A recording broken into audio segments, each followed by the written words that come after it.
The crystalline spires of Zelkari Prime pierced the purple atmosphere like frozen lightning, each tower a testament to 4,000 years of unbroken conquest. Emperor Thaxon stood upon the highest balcony of the Central Command spire, his scaled hands gripping the railing as he gazed down at the sprawling metropolis below. The city hummed with the efficiency of a war machine, every citizen a cog in the vast imperial apparatus that had crushed 17 different species into submission. "Your Imperial Magnificence," came the trembling voice of Chancellor Vextar from behind him. "The Council's transmission has been decoded. Their warning regarding the humans is most explicit." Thaxon's mandibles clicked in amusement, a sound that had preceded the deaths of countless beings who had dared to displease him. "Explicit, you say? Tell me, Chancellor, how long has it been since anyone dared to warn the Zelkari Imperium about anything?" Vextar's four arms fidgeted with his ceremonial robes. As the Emperor's chief advisor, he had survived longer than most by recognizing the subtle shifts in his master's moods. Right now, those moods were dancing dangerously close to the edge of volcanic fury. Approximately, "Never, Your Magnificence," which is precisely why this transmission is so concerning. The Emperor turned, his obsidian eyes reflecting the artificial light of the spire's energy cores. Standing nearly 3 meters tall, with scales that shifted from deep purple to black depending on his emotional state, Thaxon was an impressive specimen even by Zelkari standards.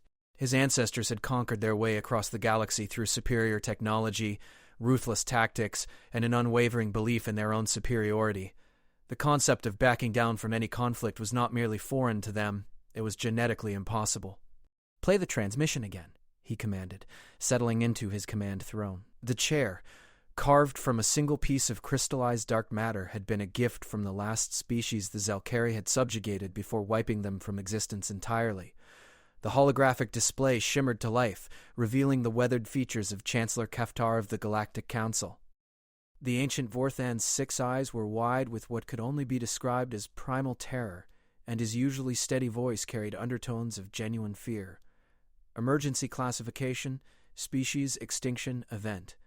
To all member civilizations and independent systems, under no circumstances are you to engage in direct military conflict with the species known as humans. This warning is issued not out of political consideration, but out of absolute necessity for the continued survival of your civilizations." Thaxon's mandibles clicked again, louder this time. "Absolute necessity for survival? From a species that hasn't even achieved faster than light travel?" The transmission continued, and Chancellor Keftar's image leaned forward, as if trying to reach through the quantum communication array to grab each listener personally. "The humans are not to be underestimated. They are not merely another warrior race. Our xenobiological studies indicate that they are the product of a death world so hostile that simply surviving to sentience required them to develop combat reflexes, tactical thinking, and adaptive capabilities that exceed anything we have encountered in 12 millennia of galactic civilization." "Death world?" "Ha ha ha ha." Emperor Thaxon laughed, the sound echoing through the command chamber like breaking glass. "Every world that produces a spacefaring civilization faces challenges. What makes this particular mudball so special?" His question was answered as the transmission shifted to display a series of data streams that made even Vextar step backward in shock. Earth's environmental data scrolled past in a cascade of impossible numbers. Gravity 1.3 times galactic standard, atmospheric pressure variations that would crush most species, temperature fluctuations spanning over 100 degrees, and radiation levels that should have prevented complex life from ever developing. "Their homeworld," Keftar's voice continued, "experiences what they casually refer to as weather. This includes atmospheric disturbances with wind speeds exceeding 200 kilometers per hour, frozen water falling from the sky with enough force to cause structural damage, and electrical discharges containing billions of volts that occur naturally and frequently. The humans evolved not merely to survive these conditions, but to thrive in them." Vextar's scales had shifted to a pale blue, the Zelkari equivalent of blanching. "Your Magnificence, if these readings are accurate—" "Readings can be falsified," Thaxon interrupted, though his own scales had darkened slightly. Continued the transmission. The holographic display shifted again, this time showing crude human warfare footage. To most galactic civilizations, war was a precise affair conducted with energy weapons at extreme distances. Battles were won through superior technology and logistics, with casualties kept to a minimum to preserve valuable resources and potential slaves. The human footage showed something entirely different. Humans charging across open ground while explosions erupted around them. Humans fighting in conditions that would kill most sentient species, underwater, in sub-zero temperatures, in the blazing heat of desert warfare. Humans improvising weapons from whatever materials were available, turning farming tools into instruments of death, fashioning explosives from common chemicals. But what truly disturbed the watching Zelkari was the look in human eyes during combat. Most species fought because they had to, with fear and reluctance visible in every movement. The humans in the footage fought with something far more unsettling. They fought with joy. They celebrated victory not as the end of an unpleasant necessity, but as the culmination of a glorious contest. Note their recreational activities, Keftar's voice narrated, as the display shifted to show human sports. They engage in mock combat for entertainment. They willingly submit to physical punishment for the sake of competition. They have formalized systems for testing themselves against their own limitations, and they pursue these activities with the same enthusiasm most species reserve for mating or feeding. Emperor Thaxon watched humans throwing themselves from great heights with only thin fabric to slow their descent, humans deliberately placing themselves in enclosed spaces with predators for entertainment, humans racing primitive mechanical vehicles at speeds that would liquefy most species upon impact. The display showed humans climbing vertical rock faces for no apparent reason other than the challenge itself. Their very concept of recreation involves activities that would constitute torture for most civilized beings, the transmission continued. They seek out difficulty, embrace hardship, and view obstacles not as problems to be avoided, but as challenges to be overcome. The Emperor's claws extended slightly, scraping against the armrests of his throne. Throughout the Zelkari Imperium, military conquest followed a predictable pattern. Technological superiority overwhelming primitive defenses, swift capitulation, and the integration of useful resources and slave populations. It was efficient, profitable, and had never failed. "Show me their military capabilities," Thaxon commanded. Vextar manipulated the controls and the display shifted to intelligence gathered by long-range scouts. Human military installations were primitive by galactic standards. No energy shields, no matter displacement fields, no quantum weapon arrays. Their ships used chemical propulsion and metal alloys that any civilized species had abandoned millennia ago.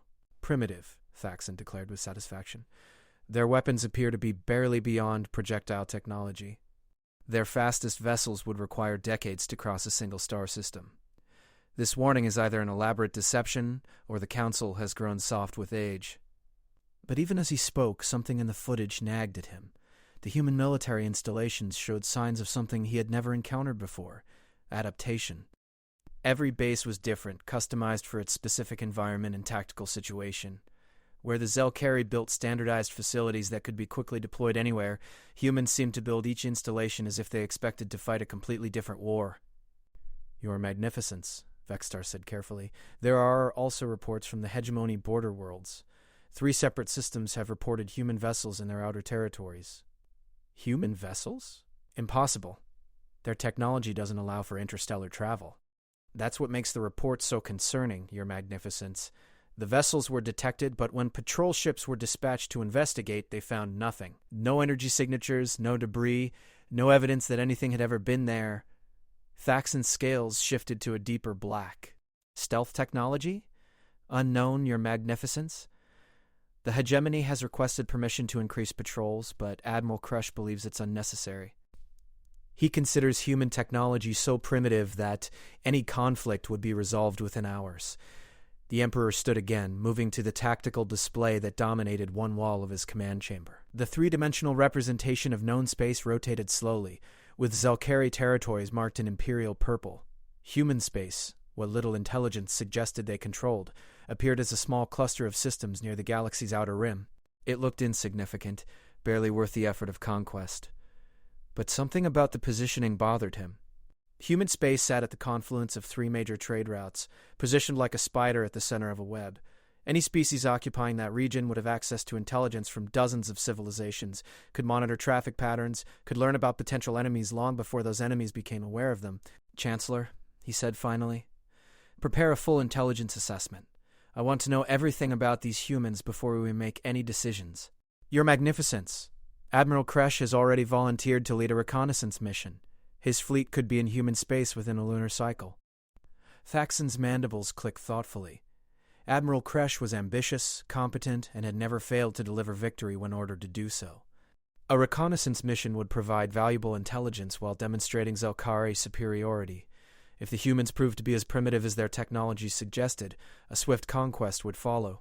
If they possessed hidden capabilities, better to discover them now with a small force than later with the entire Imperial fleet.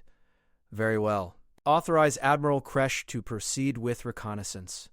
But, Chancellor, his voice dropped to a tone that had preceded the destruction of entire worlds. If these humans prove to be anything other than primitives, I want to know immediately. Of course, Your Magnificence. As Vextar departed to carry out his orders, Emperor Thaxon remained standing before the tactical display. Something about the Council's warning continued to disturb him, not because he believed it, but because he couldn't understand the motivation behind it. The Galactic Council was many things, bureaucratic, cautious, sometimes annoying, but they were not given to panic. For them to issue an extinction-level warning about any species, particularly one as apparently primitive as the humans, suggested either a level of fear that bordered on hysteria or knowledge that they weren't sharing. He touched a control and the display zoomed in on human space. According to intelligence reports, the humans called their homeworld Earth, a simple name that reflected their apparent lack of imagination. Their political structure seemed to be a confusing mixture of competing nation-states, their military forces were divided and often worked at cross-purposes, and their technology was so primitive that they still used fossil fuels for energy generation. Everything about them should have made them ideal targets for conquest and enslavement. So why did the mere mention of their name seem to strike terror into species that had survived for millennia? Tomorrow, Admiral Kresh would depart with 3 heavy cruisers and a full battle group. Within a month, they would have answers. Within 2 months, the Zelkari Imperium would either have a new slave world or would have eliminated a potential threat before it could develop into something more dangerous. Either way, the humans would learn what every other species in the galaxy had learned, that the Zelkari Imperium was not to be trifled with. As the Emperor finally retired to his private chambers, he missed the small alert that appeared and disappeared on his tactical display. For exactly 1.3 seconds, long-range sensors detected an energy signature at the very edge of Zelkari space, a signature that matched no known technology in their extensive databases. By the time the computer finished its analysis and prepared to alert the command staff, the signature had vanished completely, leaving behind only questions that would soon become a matter of life and death for the entire Zelkari Imperium. Admiral Kresh stood on the command bridge of the Dominance Eternal, his scaled hands clasped behind his back as he watched the tactical display update with each passing moment. 3 weeks had passed since leaving Zelkari space, and they were now approaching the outer boundaries of what intelligence suggested was human territory. The fleet, 2 heavy cruisers, 4 destroyers, and his flagship represented enough firepower to reduce an entire star system to cosmic dust. "Status report," he commanded, his voice carrying the authority of someone who had conquered 14 different worlds and never once retreated from battle.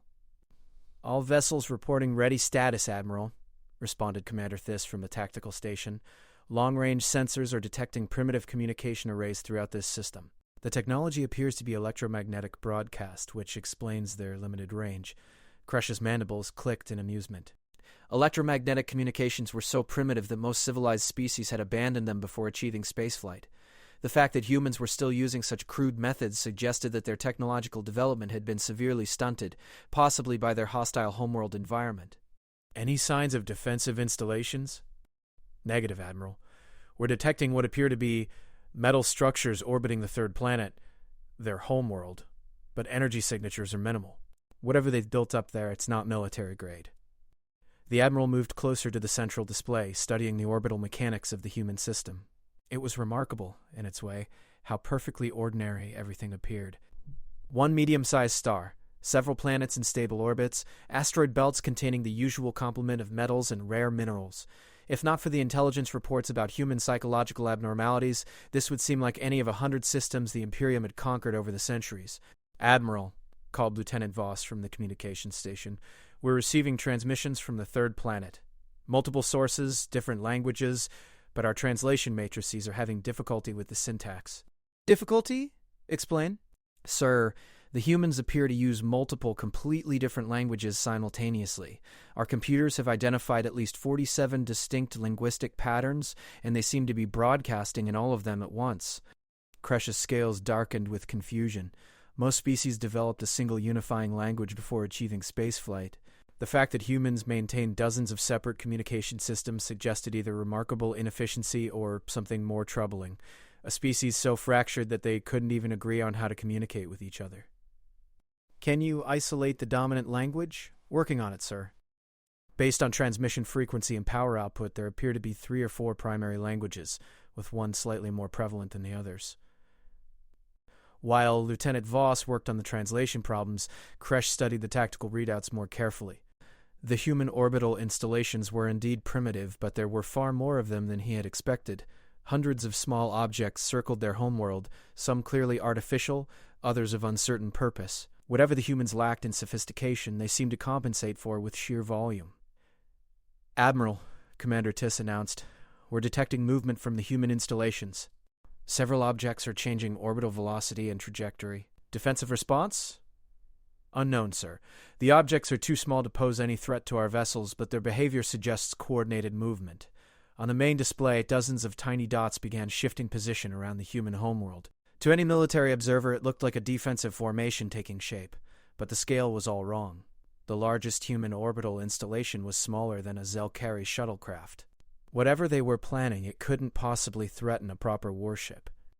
"Sir," Lieutenant Voss called out, excitement evident in his voice, "I've managed to establish basic translation protocols. The humans are definitely aware of our presence. Multiple transmission sources are attempting to communicate with us. Put it through." The bridge speakers crackled with static, then cleared to reveal a human voice. The language was strange, full of soft sounds and odd rhythms, but the translation software managed to convert it into something approaching comprehensible Zelkari. "Unknown vessels, this is Earth Defense Command. You have entered sovereign human space without authorization. Please identify yourselves and state your intentions." Kresh laughed, the sound echoing through the bridge like breaking glass. The idea that these primitives were demanding identification from a Zelkari battle fleet was so absurd that several of his officers joined in the amusement. Earth Defense Command, as if these creatures possessed anything that could be called a defense. "Open a channel," he commanded. "Channel open, Admiral." Kresh stepped forward, drawing himself to his full height. When he spoke, his voice carried the weight of imperial authority that had cowed dozens of species into immediate surrender. "I am Admiral Kresh of the Zelkari Imperial Fleet. You will immediately prepare for occupation and integration into the Imperium. Resistance is futile and will result in the complete destruction of your world." The response came back almost immediately, and something in the tone made several officers on the bridge shift uncomfortably. "Admiral Kresh, this is Admiral Sarah Chen of Earth Defense Command. I'm going to say this once, and I suggest you listen carefully. You need to turn your ships around and leave our system immediately. We don't want trouble, but we're prepared for it if you insist on bringing it to our doorstep." The casual tone of the human response struck Kresh as deeply wrong. In his experience, species faced with inevitable conquest reacted in predictable ways: terror, pleading, desperate offers of tribute, or immediate surrender. The human sounded almost bored, as if the appearance of a Zelkari battle fleet was nothing more than a minor inconvenience. "Commander Theiss," Kresh said quietly, "begin scanning their homeworld. I want complete tactical assessments of their military installations, population centers, and defensive capabilities. Scanning now, Admiral." "Sir, the results are unusual." "Unusual how?"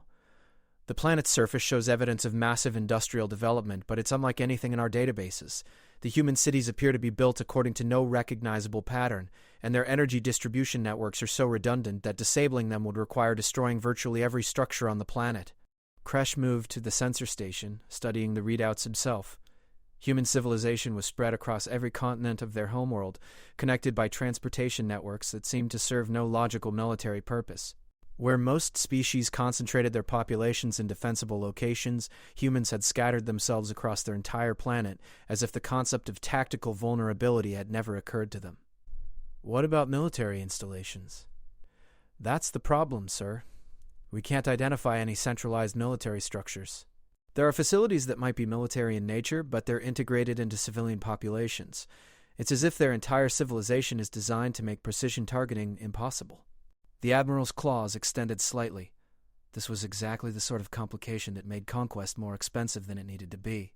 If the humans had scattered their military assets among civilian populations, eliminating their defensive capabilities would require orbital bombardment of the entire planet, wasteful but not unprecedented.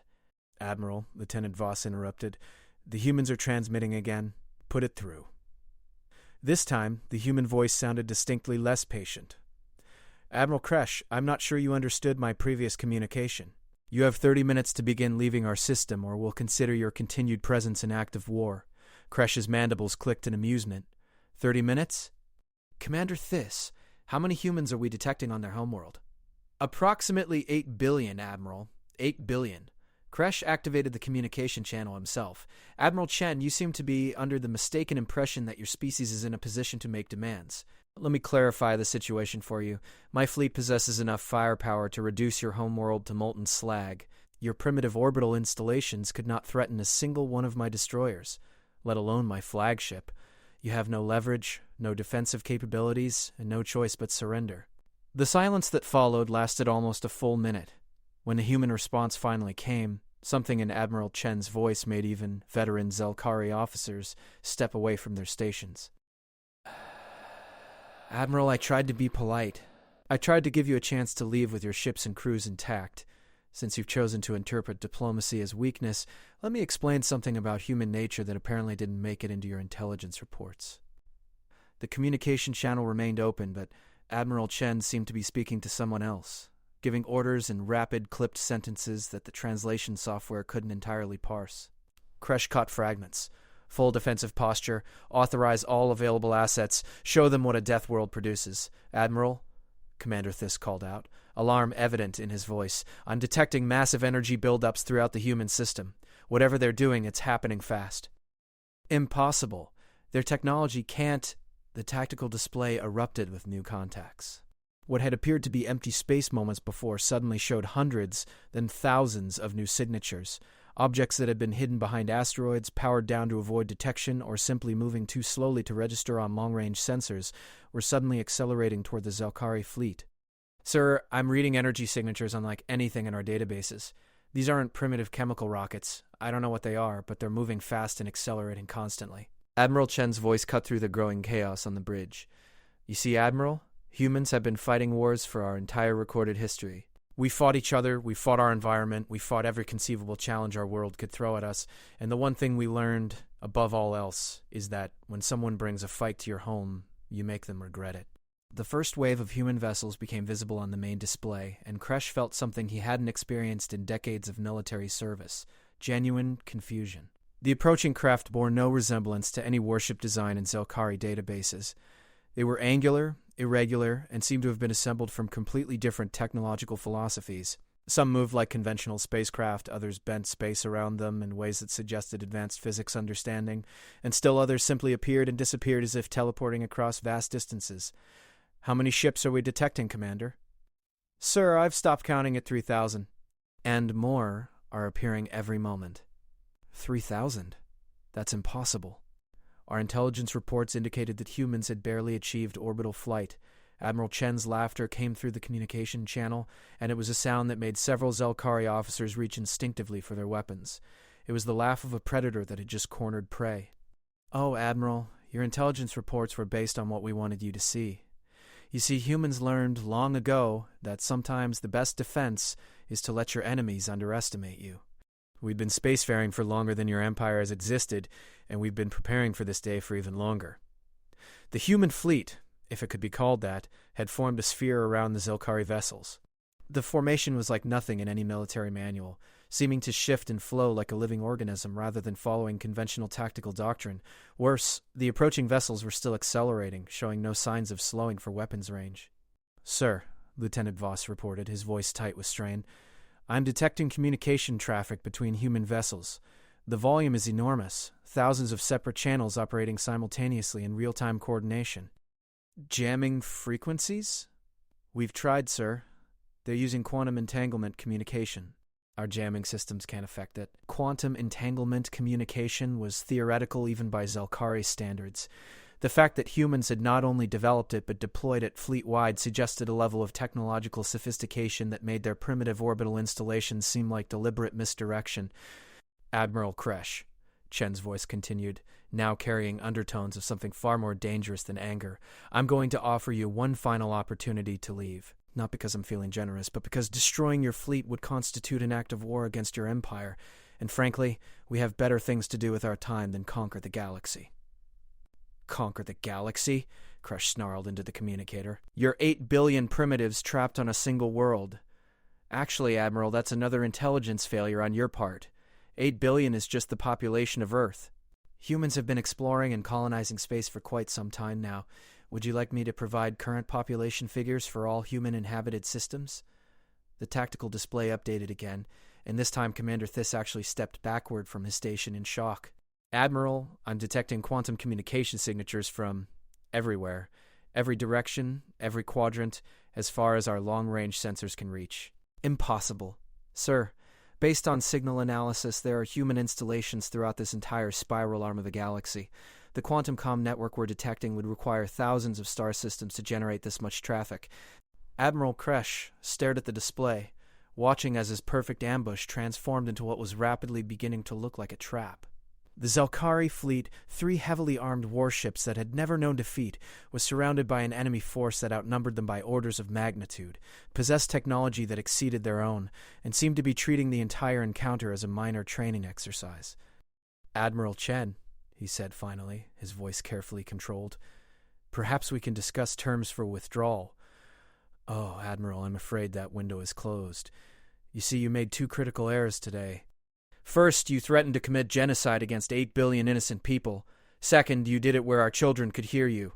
The human fleet had completed its encirclement, and Kresh could see now that many of the vessels were unlike anything that should be possible. Some appeared to be constructed entirely from materials that bent light around them, others seemed to exist only partially in normal space, and several were clearly much larger than they appeared, as if space itself was being compressed around them. Our children, Admiral, have been studying your empire for quite some time. They find your expansionist policies morally objectionable and your treatment of conquered species to be unacceptable by human standards.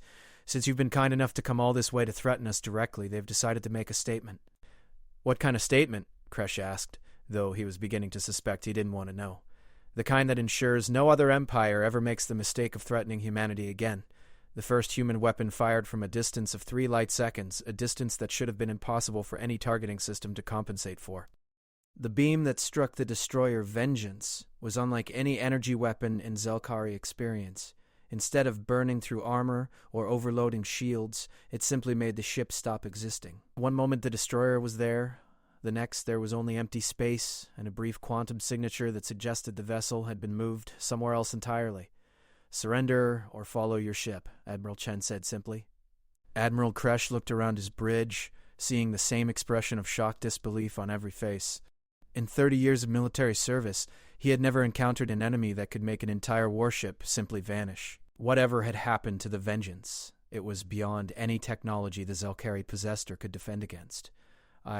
We surrender, he said finally, the words tasting like poison in his mouth. Good. Now, Admiral, you're going to take a message back to your Emperor. Are you listening carefully? Yes. Tell him that the Galactic Council's warning was accurate. Tell him that humans don't make threats. We make promises. And tell him that if the Zelkari Empire ever threatens another innocent species again, we'll consider it a personal invitation to demonstrate why Death Worlds produce the galaxy's most effective problem solvers.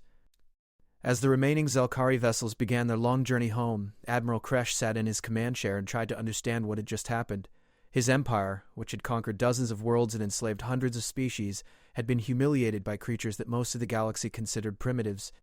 The worst part was the growing suspicion that the humans had been holding back, that what they had just demonstrated was not their full capability, but simply a gentle warning of what they were capable of when properly motivated. Behind him, the quantum signatures of the human fleet gradually faded as the vessels returned to whatever hidden positions they had occupied before the encounter. Within hours, human space would once again appear to be defended by nothing more than primitive orbital installations and outdated technology. The perfect trap, designed by a species that had learned to hunt predators. Emperor Thaxon's roar of fury shattered 3 crystal displays and sent his personal guards scrambling for cover. The throne room of Zelkari Prime had witnessed many displays of imperial wrath over the centuries, but nothing approaching the volcanic rage that erupted when Admiral Kresh finished his report. Impossible! The Emperor's claws extended to their full length, leaving deep gouges in the armrests of his throne. One destroyer simply vanished, An entire fleet appeared from nowhere? You're describing fantasy, Admiral, not military engagement. Kresh stood at rigid attention in the center of the vast chamber, his scales a pale green that indicated deep shame. Behind him, the surviving officers of his fleet maintained formation, each one bearing the psychological scars of an encounter that had redefined their understanding of galactic power structures. Your Imperial Magnificence, I have reviewed the sensor recordings personally. The data is accurate no matter how impossible it appears. Thaxon descended from his throne, each step echoing through the chamber like a countdown to execution. His scales had shifted to the deepest black, a color that traditionally preceded the obliteration of entire worlds. You had 7 warships, Admiral. 7 of the most advanced vessels in the Zelkari fleet, equipped with weapons capable of cracking planets, and you're telling me that you surrendered to primitives who communicate with electromagnetic radiation? Your Magnificence, Chancellor Vextar interjected carefully from his position beside the throne. Perhaps Admiral Kresh could provide more specific details about the human technological capabilities. The Emperor's attention shifted to his advisor, and Vextar immediately regretted drawing attention to himself. Thaxon's rage was legendary even by Zelkari standards, and the Chancellor had seen entire military academies relocated to mining worlds for lesser failures than this.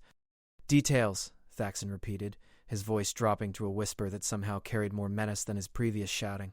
Yes, Admiral. Provide details about how the most powerful military in the galaxy was humiliated by creatures that supposedly haven't achieved faster-than-light travel. Kresh activated his personal datapad, projecting holographic recordings into the center of the throne room. The assembled court watched in stunned silence as the encounter unfolded. The sudden appearance of thousands of human vessels, the impossible technology that made ships vanish without trace, the casual competence with which humanity's defenders had surrounded and neutralized a Zelkari battle fleet. Computer analysis suggests that human vessels were using space-folding technology for faster-than-light movement, quantum entanglement for instantaneous communication across galactic distances, and matter displacement weapons that exceed our current understanding of physics. Emperor Thaxon studied the holographic display, his analytical mind warring with his injured pride. The tactical situation was undeniable. The Zelkari fleet had been outmaneuvered, outgunned, and outnumbered by a species that all available intelligence suggested should have been incapable of meaningful resistance. How many ships did you count, Admiral? Over 3,000 confirmed contacts, Your Magnificence, with indications of many more throughout the system and beyond. The quantum communication signatures suggest a fleet network spanning dozens of star systems. Dozens. Vextar's scales paled to almost white. Your Magnificence, if the humans control dozens of systems, their total military capability could rival our own. Could rival? Thaxon laughed, the sound carrying no humor whatsoever. Chancellor, based on Admiral Kresh's report, human military capability already exceeds our own. The question is, why our intelligence networks failed so completely to detect it? The Emperor activated his personal communication system, summoning the head of Imperial Intelligence to the throne room. Within moments, Director Kessisvon materialized via quantum transport, her expression already grim with the knowledge that her department's failure had precipitated an Imperial crisis. Director, Thaxon said with deceptive calm, explain to me how an entire spacefaring civilization remained hidden from our intelligence apparatus. Cass Van was a veteran of intelligence operations spanning 4 centuries, and she had survived multiple regime changes by never attempting to deflect blame or make excuses. Your Magnificence. Preliminary analysis suggests that human intelligence capabilities exceed our own by a significant margin. They appear to have been actively feeding us false information while simultaneously monitoring our activities throughout the galaxy. Feeding us false information? For how long? Based on quantum signature analysis of known human communication patterns, possibly since our first contact with the Galactic Council. The humans may have been aware of our empire longer than we have been aware of them. The implication struck the assembled court like a physical blow. If humans had been monitoring Zelkari expansion for centuries, they would have had time to study Imperial tactics, technology, and strategic doctrine. More importantly, they would have had time to prepare countermeasures specifically designed to neutralize Zelkari military advantages. Show me what we actually know about human capabilities, Thaxon commanded. Director Kessisvan activated her own projection system, displaying intelligence reports that now seemed pathetically inadequate, chemical rockets that were actually camouflaged antimatter drives. Primitive orbital installations that concealed weapons platforms capable of sterilizing entire star systems, Communication networks that appeared to use electromagnetic radiation but actually operated through quantum entanglement across galactic distances. The humans, Kesvan continued, appear to have mastered the art of strategic deception on a scale we have never encountered. Every piece of intelligence we gathered was carefully crafted to make them appear primitive while hiding their true capabilities. Emperor Thaxon studied the revised data streams, his fury gradually giving way to something far more dangerous: analytical calculation. Director, in your professional opinion, what is the current strategic balance between the Zelkari Imperium and human space?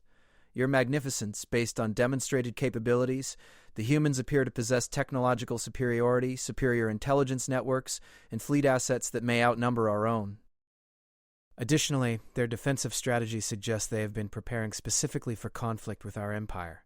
The throne room fell silent, except for the soft humming of the crystal energy cores.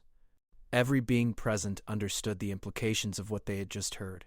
For the first time in Zelkari history, they faced an enemy that was not only capable of resisting imperial conquest, but might be capable of destroying the empire entirely. Admiral Kresh, the Emperor said finally, you mentioned that the human commander offered to spare your fleet in exchange for delivering a message. What exactly did she say?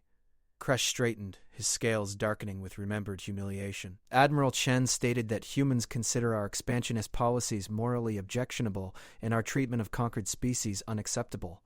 She indicated that if the Zelkari Empire continues to threaten innocent species, humans will interpret such actions as an invitation to demonstrate their problem-solving capabilities. Problem-solving capabilities? Thaxon repeated, a curious phrase. Director, what do we know about human problem-solving methods? Kesvan manipulated her controls, displaying combat footage from the human homeworld. The assembled court watched primitive humans engaged in warfare using tools and tactics that seemed to violate every principle of civilized combat. Where most species sought to minimize casualties and preserve resources, humans appeared to embrace chaos and turn it into a weapon. Human military doctrine appears to be based on adaptability and improvisation rather than standardized procedures. They seem capable of developing effective countermeasures to any threat within remarkably short timeframes. The footage showed humans fighting in environments that would kill most species, underwater, in freezing temperatures, in toxic atmospheres. But more disturbing was their apparent enthusiasm for the process.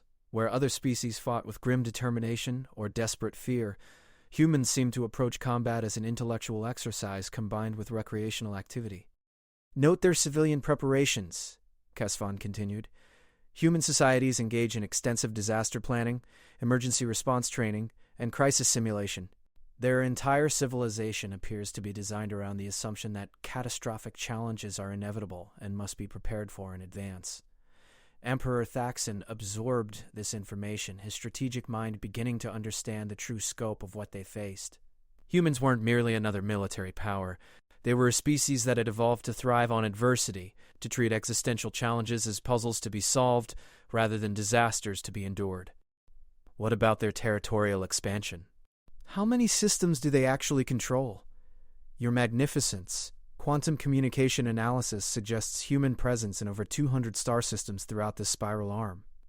However, their expansion pattern is unlike anything we have seen before. The display shifted to show a three-dimensional map of known human settlements, instead of the concentrated territorial blocks that characterized most spacefaring civilizations. Human colonies were scattered throughout the galaxy in what appeared to be a random pattern. They don't seem interested in controlling contiguous territory, Kesvan explained. Instead, they appear to be establishing observation posts, research stations, and supply depots in strategically significant locations throughout known space. Chancellor Vextar studied the pattern, his analytical mind recognizing something familiar. Your Magnificence, this distribution pattern resembles a hunting net. If humans wish to monitor or intercept traffic throughout the galaxy, this would be an optimal positioning strategy. Monitor and intercept? Thaxon mused. Or control and isolate? Chancellor, if human forces can appear anywhere in the galaxy within hours, what does that mean for our own territorial security? The implications were staggering. Zelkari expansion had always relied on the assumption that their enemies would be confined to specific regions, allowing Imperial forces to concentrate overwhelming power at decisive points. If humans could deploy significant forces anywhere in the galaxy almost instantaneously, traditional Imperial strategy became not only ineffective but actively dangerous. Director, the Emperor said quietly, I want a complete reassessment of human capabilities within one lunar cycle. I want to know how many ships they have, where their major installations are located, and what their strategic objectives might be. Your Magnificence, our intelligence assets in human space have been compromised. Any attempts to gather information will likely be detected and countered. Then we gather information from other sources. Contact the Galactic Council. Contact the hegemony worlds. Contact every species that has had any interaction with humans whatsoever. I want to know everything. As his subordinates departed to carry out his orders, Emperor Thaxon remained in the throne room, staring at the tactical display that showed human colonies scattered like seeds throughout the galaxy. Somewhere in the back of his mind, a small voice was suggesting something that he had never considered in 4 centuries of life, the possibility that the Zelkari Imperium was not the dominant power in the galaxy. 3 hours later, the first intelligence reports began arriving from other civilizations, and each one made the situation more disturbing. The Corran Federation reported that human trade vessels had been operating in their space for over 50 years, always maintaining perfect diplomatic protocols and always arriving exactly when and where they were needed. The hegemony border worlds confirmed that human observation posts had been established throughout their territory, but attempts to investigate these installations had resulted in polite but firm warnings that discouraged further inquiry. Most disturbing of all was a report from the Vorthan homeworld stating that humans had been attending Galactic Council sessions for over a century, initially as observers but increasingly as arbitrators for conflicts between other species. According to Vorthan records, human diplomatic interventions had successfully prevented 14 wars, resolved countless trade disputes, and established peaceful relations between species that had been enemies for millennia. Your Magnificence, Vextar reported as he returned to the throne room. They wish to schedule an immediate diplomatic conference regarding Zelkari human relations. Diplomatic conference?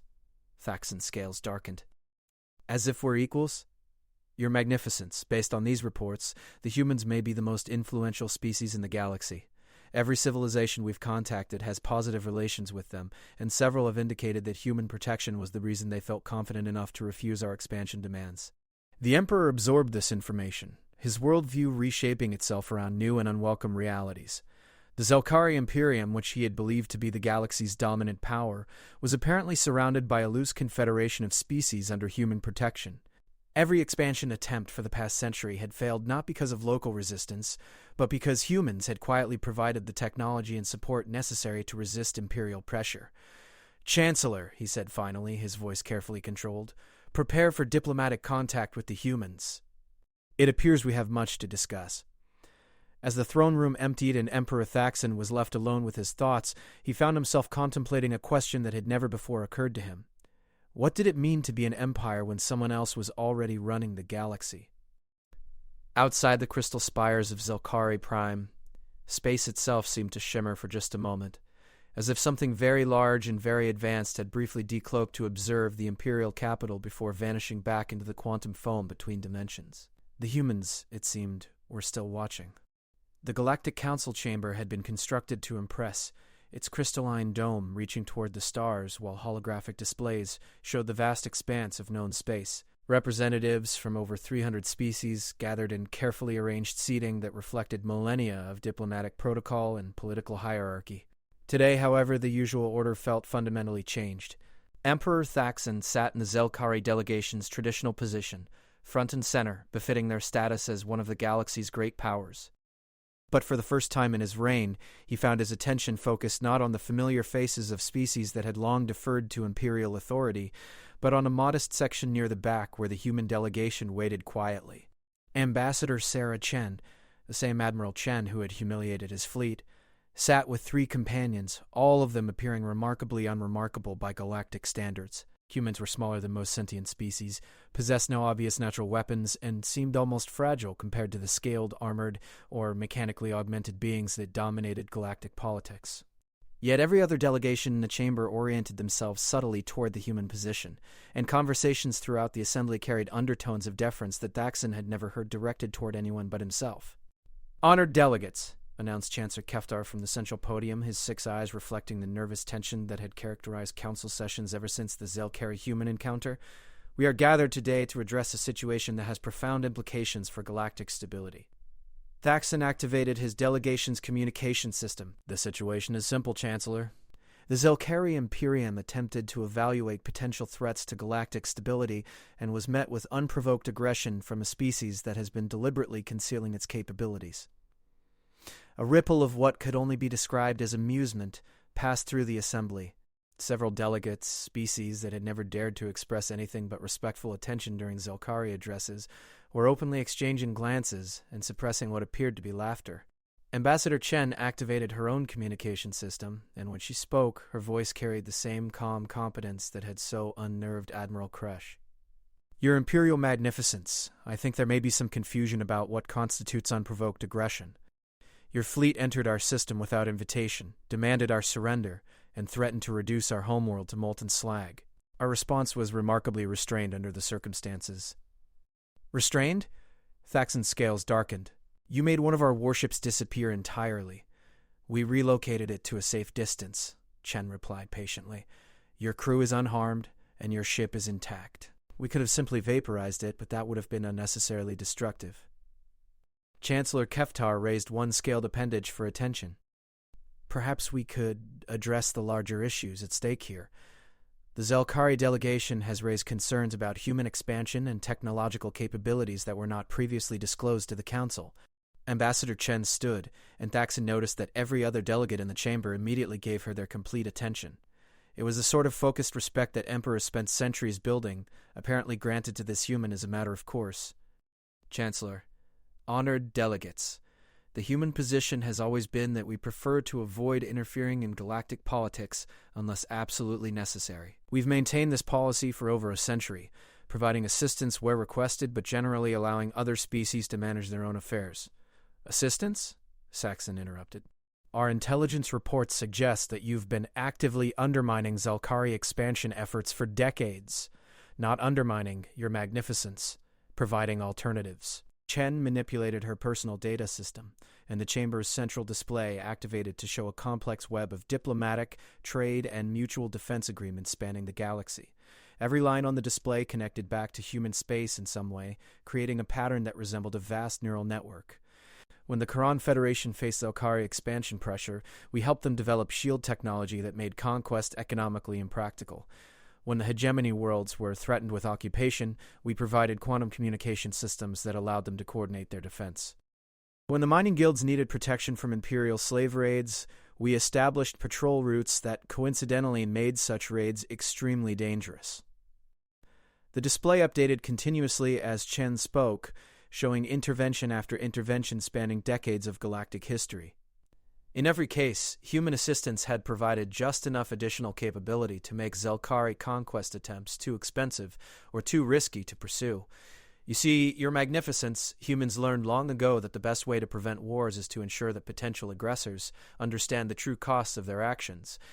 We don't conquer other species. We simply make it clear that conquering them would be more trouble than it's worth. Ambassador Vorth of the Hegemony activated his communication system, his mechanical voice carrying overtones of gratitude that made Thaxon's mandibles click with irritation. The human approach has brought unprecedented stability to our region. Trade has flourished, technological development has accelerated, and conflicts have been resolved through negotiation rather than warfare. Similar testimonials came from delegation after delegation. The humans, it seemed, had spent the past century quietly building a galactic community based on mutual cooperation rather than domination. Species that should have been easy targets for imperial expansion had instead developed into prosperous, confident civilizations under human protection and guidance. This is all very interesting, Thaxon said finally, but it doesn't address the fundamental question of human technological capabilities. You've been deliberately deceiving the galaxy about your true nature. Ambassador Chen smiled, an expression that Thaxon was beginning to associate with impending revelations that he wouldn't enjoy. Your Magnificence, we haven't been deceiving anyone. We've simply been understating our capabilities to avoid causing unnecessary panic. Understating by how much? Well, that depends on what you'd consider significant. For example, the fleet that surrounded your vessels last month represented approximately 0.03% of current human naval assets. The chamber fell silent. Thaxon's calculation centers immediately began processing the implications, and the results were genuinely terrifying. If 3,000 ships represented only a tiny fraction of human military capability, their total fleet strength was beyond anything that had ever existed in galactic history. "Impossible," he whispered. "Your Magnificence. Humans have been expanding throughout the galaxy for over 2 centuries. We've established colonies, research stations, and manufacturing facilities in over 8,000 star systems. Our current population exceeds 4 trillion individuals distributed across approximately 1,500 worlds." The holographic display updated again, this time showing the true extent of human civilization. Instead of the small cluster of systems that Zelkari intelligence had identified, human settlements extended throughout the entire galactic spiral, connected by transportation networks that could move ships across the galaxy in days rather than months or years. Chancellor Keftar's voice carried undertones of awe that made several delegates shift uncomfortably. "Ambassador Chen, you're describing a civilization that rivals the ancient Precursor Empire in scope and scale. Actually, Chancellor, we exceeded Precursor infrastructure about 50 years ago. But unlike the Precursors, we don't believe in ruling other species. We prefer to help them develop their own capabilities and make their own choices." Thaxon stared at the display, his understanding of galactic politics reshaping itself around information that redefined everything he thought he knew about power, expansion, and empire. The Zelkari Imperium, which he had believed to be one of the galaxy's great powers, was actually a small regional authority operating under the protection of a civilization so vast that it could have eliminated them at any time without significant effort. "Why?" he asked finally. "If your capabilities are so extensive, why allow us to continue expanding at all?" Ambassador Chen's expression grew thoughtful. "Because, Your Magnificence, humans believe that every species has the right to determine its own future. If the Zelkari people want to build an empire, that's their choice. We only intervene when that choice starts causing suffering for other species." "But you could have stopped us at any time." "Of course. But stopping someone from making mistakes isn't the same as helping them learn to make better choices. We were hoping that eventually the Zelkari Imperium would recognize that cooperation produces better results than conquest." The implication struck Thaxon like a physical blow. The humans hadn't been fighting a war against his empire. They'd been conducting an educational exercise, allowing the Zelkari to expand until they encountered situations that demonstrated the superiority of cooperative approaches over conquering ones. "Your Magnificence," Chen continued, "humans understand empire. We built several of our own before we learned better. The problem with ruling other species is that it requires constant vigilance, continuous military pressure, and enormous resources to maintain control over people who don't want to be controlled. Cooperation, by contrast, is self-sustaining and tends to improve over time."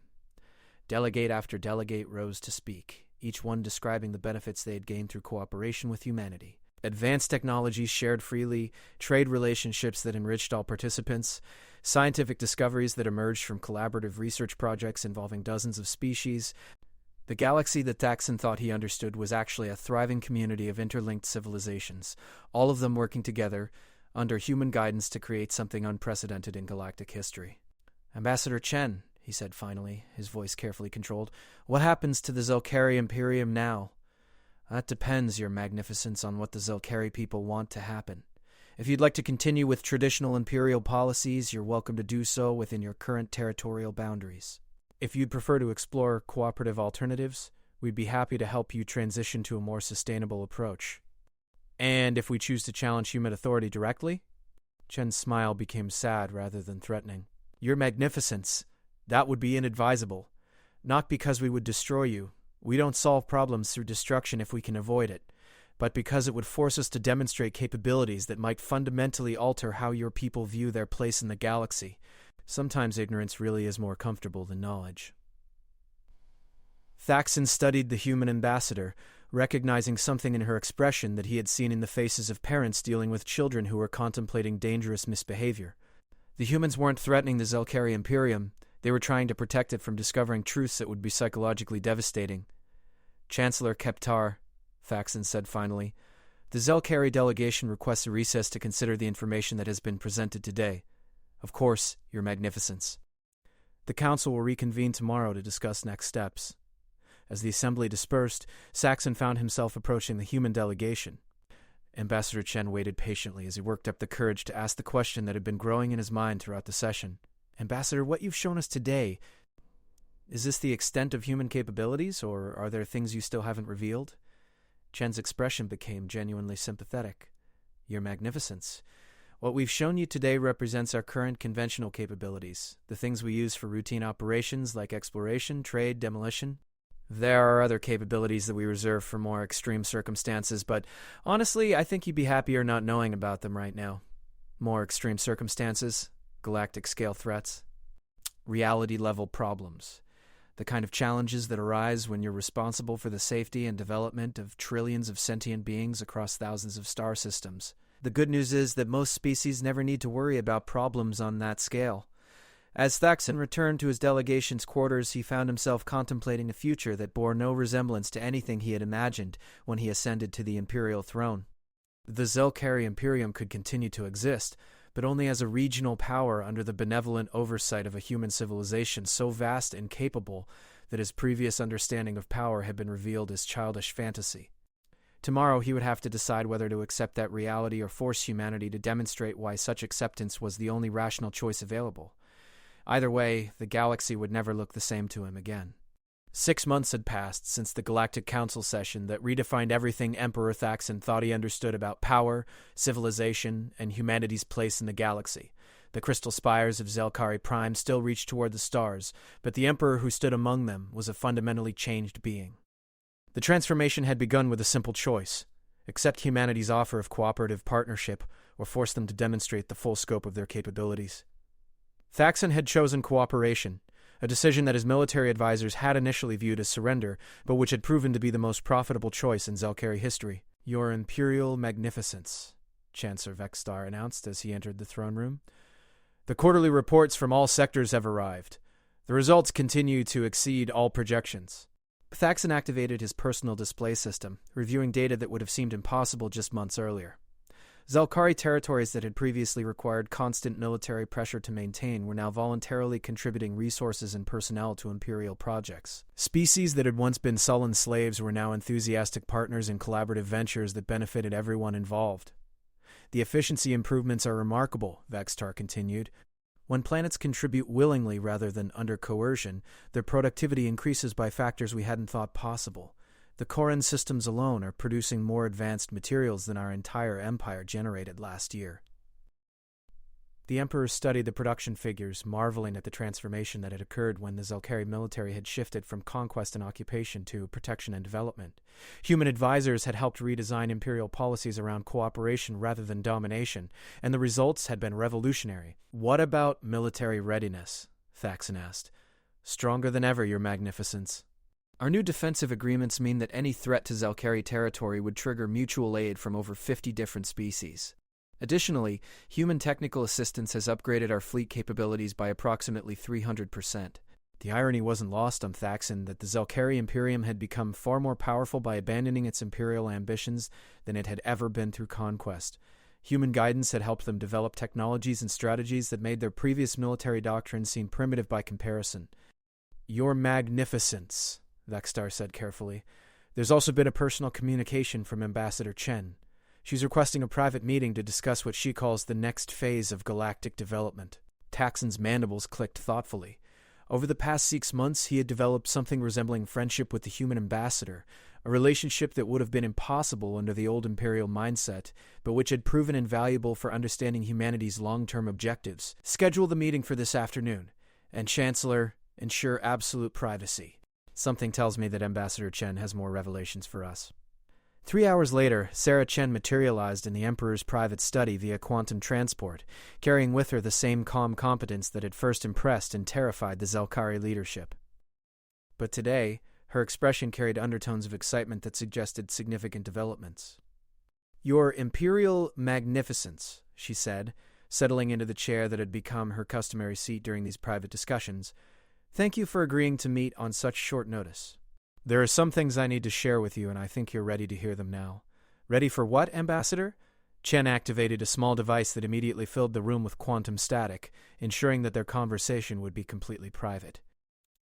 "Ready to understand why humanity has been building the galactic community we've been discussing." She manipulated the device again, and a holographic display filled the study with an image that made Thaxon step backward in shock. The familiar spiral of their galaxy hung in space, but it was surrounded by other spirals, billions of them stretching away into distances that challenged comprehension. Your Magnificence, our galaxy is not alone. We're part of a cluster containing over 10,000 galaxies, and that cluster is part of a larger structure containing millions of such clusters. The scale of the universe is far greater than most civilizations discover before they achieve transcendence or destroy themselves. Faxon stared at the display, his mind struggling to process the implications. Transcendence? The natural evolution of sufficiently advanced civilizations. Most species eventually develop beyond the need for physical existence, ascending to become something like pure consciousness. It's a beautiful process, but it creates a problem. The display zoomed in on their own galaxy, highlighting thousands of star systems where younger civilizations were developing towards spaceflight and eventual galactic participation. When advanced civilizations transcend, they leave behind younger species that aren't ready to manage galactic-scale challenges. Without guidance, most of these species destroy themselves through warfare, environmental destruction, or technological accidents. Chen manipulated the controls again, showing statistical projections that made Taxon's analytical mind recoil in horror. Without intervention, over 90% of developing civilizations would become extinct before achieving sustainable galactic presence. Humans discovered this pattern about 400 years ago when we first achieved intergalactic communication capabilities. We found ourselves in contact with transcended civilizations who asked us to consider taking on a very specific responsibility. What kind of responsibility? Becoming galactic gardeners, helping younger civilizations develop safely, preventing wars between species, managing the transition from planetary to galactic civilization. Essentially, preparing our galaxy for the eventual transcendence of all its constituent species. The implications struck Thaxon like an avalanche. Humanity's centuries of careful intervention, their preference for cooperation over conquest, their vast technological capabilities, all of it had been in service of a purpose so large that it redefined the meaning of civilization itself. Ambassador, are you telling me that humans are shepherding the entire galaxy toward transcendence? Not just our galaxy, Your Magnificence. We're part of a network of gardener species spanning thousands of galaxies throughout this cluster. Each gardener species takes responsibility for helping younger civilizations in their region develop safely and sustainably. Chen stood and moved to the window, gazing out at the crystal spires of Zelkari Prime. The beautiful thing about this arrangement is that it's not permanent. Eventually, some of the species we're currently helping will develop to the point where they can take on gardener responsibilities themselves. The Zelkari, for example, show considerable potential for this kind of work. The Zelkari? But we were conquerors. You were a young species learning to manage power and expansion. Now you're developing into something far more sophisticated. Your transformation over the past 6 months demonstrates exactly the kind of maturation that makes gardener candidacy possible. Thaxon absorbed this information, his understanding of Zelkari purpose reshaping itself around possibilities he had never imagined. Instead of being a failed empire that had encountered a superior force, they were a developing civilization being invited to participate in something cosmic in scope. What would gardener responsibilities involve? Chen returned to her chair, her expression growing serious. It would mean taking responsibility for the development and safety of approximately 50 star systems in your local region. Species that are currently at the early spaceflight stage would become your responsibility to guide and protect.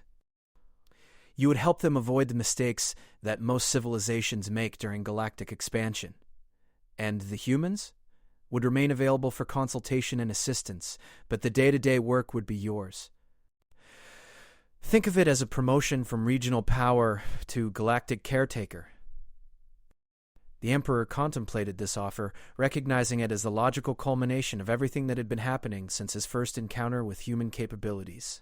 The Zelkari could continue to exist as a traditional empire forever limited to their current territories and capabilities, or they could evolve into something far greater and more meaningful.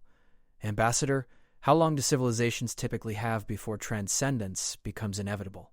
It varies considerably in... Some species transcend within centuries of achieving galactic civilization, others maintain physical existence for millennia.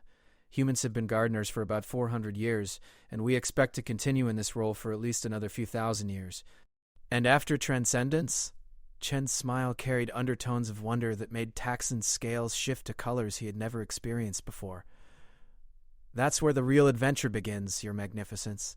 Transcended civilizations explore realities beyond physical existence, other dimensions, alternative timelines, the fundamental structure of consciousness itself. But first they ensure that the younger civilizations they leave behind have the guidance they need to develop safely. It's a cycle, Thaxon realized. Each generation of civilizations helps the next generation develop, then transcends to explore greater mysteries, while the species they helped eventually take on gardener responsibilities themselves. Exactly, and it's been going on for millions of years throughout the universe. Humanity was helped by gardener species that have since transcended, and someday, the species we're helping now will help others in turn. Thaxon moved to his tactical display, calling up the familiar map of Zelkari space. But now, instead of seeing territories to conquer, he saw developing civilizations that needed protection and guidance. Instead of seeing resources to exploit, he saw potential partners in something far grander than empire. Ambassador, if the Zelkari accept gardener responsibilities, what happens to our current territorial structure? You would maintain governance over your current systems, but your focus would shift from expansion and domination to development and protection. Your military would become a force for galactic stability rather than conquest. Your scientists would work on problems that benefit multiple species rather than just Zelkari interests. How would they adapt to such a fundamental change in purpose? Chen's expression grew thoughtful. Your Magnificence, in my experience, most sentient beings find deep satisfaction in work that contributes to something greater than themselves. Zelkari citizens would discover that helping other civilizations develop is far more fulfilling than dominating them. The Emperor activated his communication system, summoning Chancellor Vextar to the study. When his advisor arrived, Thaxon gestured toward the holographic display that still showed the vast structure of galaxies and civilizations. Chancellor, Ambassador Chen has extended an invitation for the Zelkari Imperium to participate in galactic governance at a level we had never imagined possible. Vextar studied the display, his analytical mind processing the implications with characteristic efficiency. Your Magnificence, this would represent the most significant transformation in Zelkari history. Yes, Thaxon agreed. It would also represent the most significant opportunity in Zelkari history. Ambassador Chen stood, preparing to depart. Your Magnificence, I don't need an immediate answer. This is a decision that should involve your entire leadership structure and ultimately your people themselves. Take the time you need to consider all implications. Ambassador, Thaxon said as she prepared to activate her transport device, one final question. What do humans call this network of gardener species? Chen's smile carried undertones of deep satisfaction. We call it the community, Your Magnificence, and we very much hope that the Zelkari will choose to join us. As the ambassador departed, leaving behind quantum static that gradually faded to normal space, Emperor Thaxon stood alone in his study, contemplating a future that transcended every ambition he had ever harbored. The Zelkari Imperium could evolve into something unprecedented, not just a galactic power, but a guardian of galactic development itself. Outside his window, the first human-designed transport vessels were landing at Zelkari Prime's new diplomatic complex, carrying representatives from dozens of species that had once been targets for conquest and were now potential partners in the greatest collaborative effort in galactic history. The galaxy would never be the same, and for the first time in his reign, Emperor Thaxon believed that change would be for the better. In the quantum phone between dimensions, transcended civilizations observed the conversation with approval.